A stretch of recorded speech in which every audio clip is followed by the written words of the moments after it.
Nah, biasanya ibu-ibu jarang melakukan posisi ini. Padahal posisi ini kalau misal dilakukan, banyak sekali manfaatnya untuk ibu dan bayi.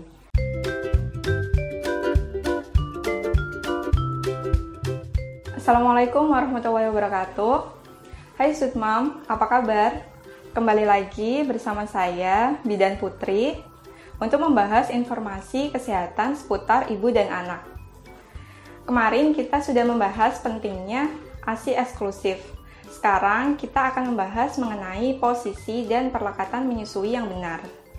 Nah, beberapa permasalahan menyusui ini seperti puting susu lecet atau ASI yang tidak keluar lancar, awal mulanya dari posisi dan perlekatan yang salah.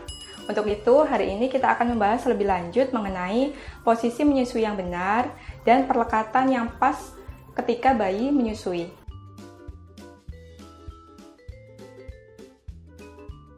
Nah, sekarang kita akan membahas lebih lanjut mengenai posisi yang nyaman untuk ibu dan bayi dan perlekatan yang pas saat bayi menyusu. Sebelum ibu menyusui, lebih baik persiapkan diri dulu. Jadi yang perlu diperhatikan sebelum ibu menyusui, ini ada dua hal.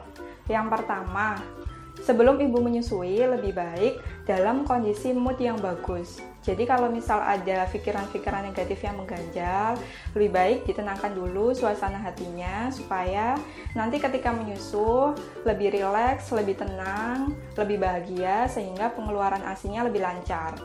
Kemudian yang kedua yang perlu diperhatikan adalah posisi ibu. Jadi tidak hanya bayi saja yang diperhatikan posisinya, tapi posisi ibu yang nyaman, rileks juga mempengaruhi dalam pengeluaran ASI. Sebelum menyusui, kalau misal bayinya dalam kondisi di bedong, biasanya 1-2 bulan kan bayinya masih di bedong. Nah, saat menyusui lebih baik tangannya dibebaskan. Jadi kalau gini kan posisi tangannya kan terkungkung ada di dalam bedong. Nah, lebih baik posisi tangan bayi dibebaskan keluar seperti ini. Karena komunikasi bayi ini tidak hanya dengan tangisan, tapi dari kepalan tangan yang menggenggam ini bisa menunjukkan bahwa bayi lapar. Ketika bayi mulai merasa kenyang, maka kepalan tangannya ini mulai longgar dan akhirnya nanti akan terbuka. Kemudian yang harus diperhatikan juga bahwa saat bayi menyusu, posisi bayi adalah sejajar. Jadi kepala bayi dan bahu sampai kakinya ini lurus dalam satu garis lurus. Boleh miring sejajar seperti ini atau begini asalkan posisinya lurus.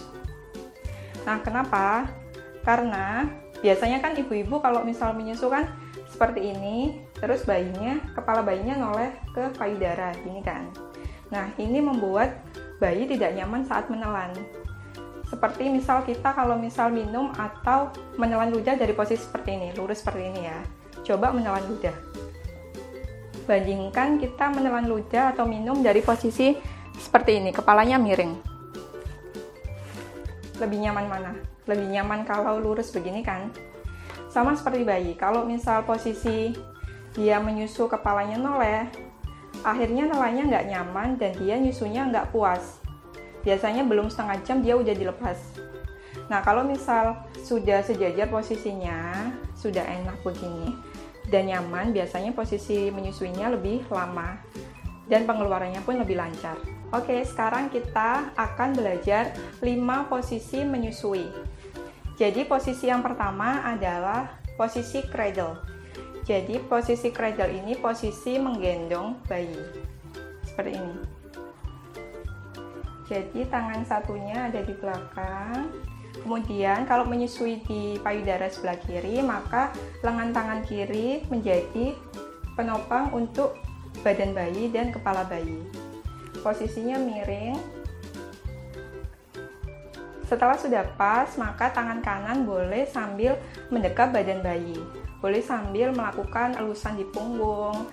Nah, ketika menyusui bayi, usahakan sambil ada kontak mata dengan bayi. Jadi, ibu melihat bayi saat menyusu, supaya ibu merasa lebih senang, lebih nyaman, sehingga pengeluaran ASI-nya lebih maksimal. Nah, posisi seperti ini banyak yang dilakukan oleh ibu-ibu. Jadi posisi ini posisi standar menyusui. Banyak ibu-ibu yang melakukan posisi ini. Biasanya untuk bayi-bayi yang baru lahir atau bayi-bayi kecil biasanya sering melakukan posisi ini karena lebih mudah untuk ibu. Posisi yang kedua adalah cross cradle atau menggendong bersilang. Jadi kalau misal posisi cradle tadi kan tangan kiri sebagai tumpuan bayi. Kalau cross cradle, tangan kanan sebagai tumpuan bayi, yang tangan kiri memegang payudara ibu. Jadi payudaranya mengarahkan ke mulut bayi sehingga mulut bayinya terbuka. Biasanya posisi seperti ini untuk bayi yang belum lancar saat menyusu atau payudaranya ibu terlalu besar atau putingnya ini terlalu besar untuk mulut bayi yang masih kecil. Jadi perlu bantuan untuk mengarahkan payudara ke mulut bayi. Tetap diingat bahwa posisi bayi harus sejajar. Meskipun miring juga tidak apa-apa, asalkan posisinya sejajar. Seperti ini. Kemudian posisi yang ketiga adalah posisi football atau menyangga bayi. Jadi posisinya seperti ini. Boleh dibantu dengan bantal. Kemudian bayi ada di sela-sela tangan ibu.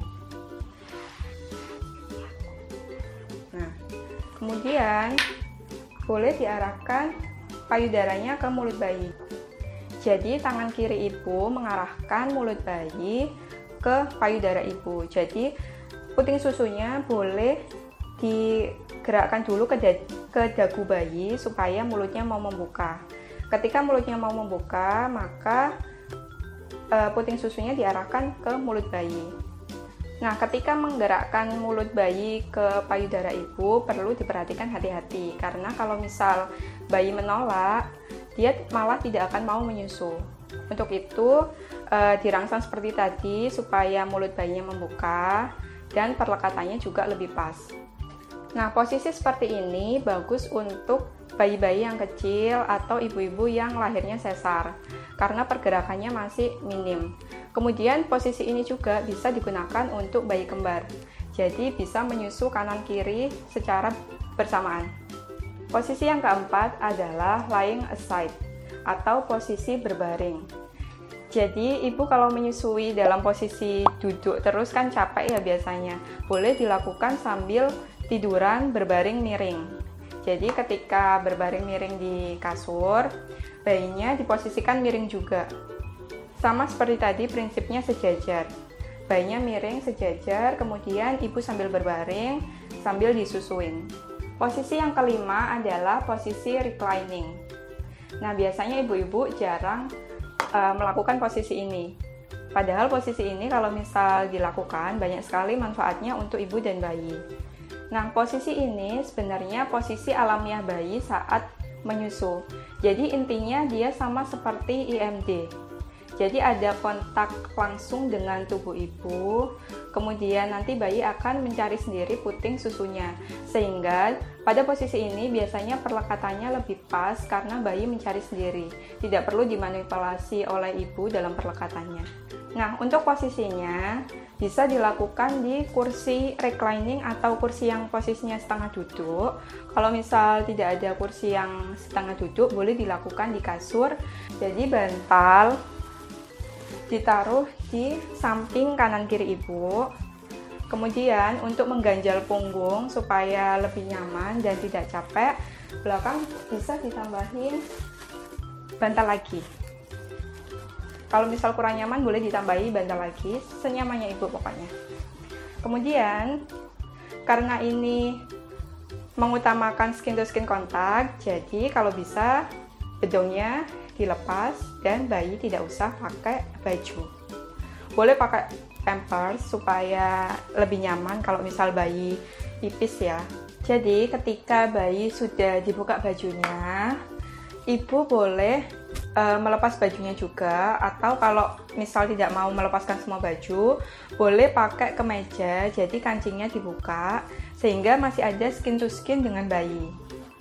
Jadi bayinya diposisikan sejajar seperti ini.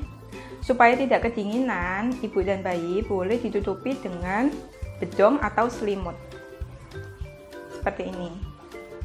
Nah, posisi seperti ini nanti bayi akan mencari sendiri posisi putingnya. atau posisi areolanya. Jadi perlekatannya lebih pas karena bayi udah tahu sendiri di mana posisi areola dan puting susu ibu. Nah, ketika sudah pas posisinya, boleh sambil dipegang bayinya, sambil dielus-elus, supaya meningkatkan hormon oksitosinnya juga. Dari skin to skin kontak ini, bayi tidak hanya mendapatkan nutrisi secara lahir saja, tapi juga nutrisi secara batinnya. Nah, itu tadi 5 posisi menyusui. Sekarang kita akan membahas mengenai perlekatan yang pas sehingga masalah ibu saat menyusui seperti puting susu yang lecet dapat dihindari. Jadi ada 6 hal yang perlu diperhatikan saat melihat perlekatan bayi. Ada 6, ini bisa disingkat dengan kaum CS. Jadi yang pertama C adalah chin, dagu bayi. Kemudian yang kedua adalah A, areola. Kemudian L ini lips, yang keempat M atau mouth, kemudian C yang kedua adalah cheek, dan S adalah sound atau suara. Yang pertama adalah chin atau dagu. Jadi ketika bayi menyusu, perlekatan yang harus dilihat yang pertama adalah dagunya. Jadi dagunya harus nempel ke payudara ibu. Nah, ketika dagu bayi ini tertempel, payudara ibu tidak akan menutupi hidung bayi, sehingga bayi masih bisa bernafas. Kemudian, yang kedua adalah areola. Jadi, areola ini adalah area yang dekat puting yang warnanya lebih gelap. Nah, jadi bayi kalau misal menyusu, mulutnya harus mencakup semua areola atau sebagian besar areola. Jadi tidak boleh hanya di putingnya saja seperti ini, tapi harus melingkupi seluruh areola. Yang ketiga adalah lips. Jadi posisi mulut bayi ini membuka keluar. Jadi tidak boleh seperti ini. Mulut bayinya ini membuka seperti ini. Jadi misal ini bibir atas, ini bibir bawah. Seperti ini, kayak vakum gini. Jadi posisi bibir bayi ini melengkung keluar seperti ini. Kemudian yang keempat adalah mouth atau mulut. Jadi mulutnya harus membuka lebar supaya bisa mencakup seluruh areola. Nah, supaya dia bisa membuka lebar, boleh ditempelkan putingnya ditempelkan di dagu bayi atau di samping mulut bayi supaya mulut bayi ini bisa membuka lebar. Nah, ketika sudah membuka lebar, maka perlekatannya akan menjadi lebih pas. Selain itu, bisa mengoleskan ASI di sekitar puting dan areola supaya bayi bisa mencium aroma ASI dan membukanya juga semakin lebar. Kemudian yang selanjutnya adalah cheek atau pipi bayi. Jadi kalau misal bayi menyusu, itu biasanya pipinya akan menggembung. Seperti ini, bukan cekung ke dalam tapi menggembung keluar. Kemudian yang terakhir yang perlu diperhatikan adalah sound atau suara. Jadi kalau misal perlekatannya sudah pas, ini tidak akan ada udara yang masuk sehingga tidak ada bunyi. Kalau perlekatannya udah pas, udah rapat karena sifatnya vakum ini, tidak ada bunyi selama proses menyusui.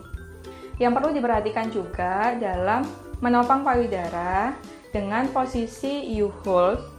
Jadi boleh dipegang dari arah bawah, U-hold seperti ini. Kemudian dari samping boleh dengan C-hold seperti ini. Tidak disarankan untuk memegang dengan cara menggunting seperti ini. Biasanya beberapa ada yang seperti ini. Nah, kalau seperti ini, dia akan menyumbat aliran ASI yang ada di sekitar areola dan pengeluarannya justru tidak maksimal.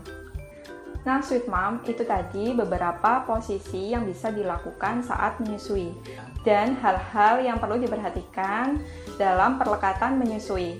Nah, Sweet Mom di sini boleh memilih posisi mana yang menurut Sweet Mom nyaman untuk dicoba di rumah.